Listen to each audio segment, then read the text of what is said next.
I struggle with anxiety.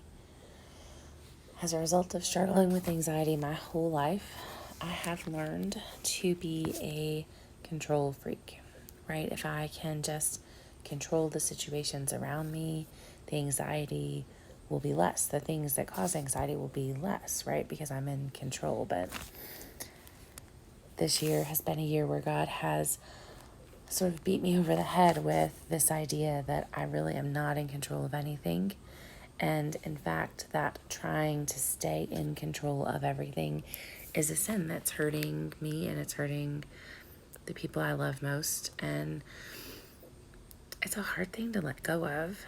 But he reminds us in scripture that he is the one who is in control. He is the one who is fighting our battles. And I see that today in Exodus chapter 14, right? The Israelites are surrounded by the Egyptians coming to fight them. There's a real situation in their life that really brings serious fear. It would bring fear to anyone if you are not afraid in the middle of a battle. You're probably crazy, right? And so he says to them, not, oh, I know it's okay. Everyone's afraid sometimes. He doesn't say that. He says, don't be afraid. Instead, stand still and see the salvation of the Lord, right? The Lord will fight for you. You only need to be still. And as he is saying to them, be still, right? He's saying, don't complain about this. He's saying, don't allow fear to overwhelm you. Don't focus on what you see in front of you. Instead, fix your eyes on me.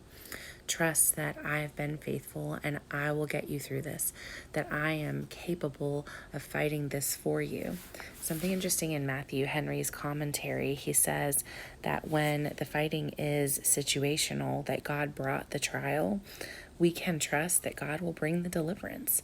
We don't have to be the one that does it, which is so countercultural, right? We believe we have to do it. We have to work hard.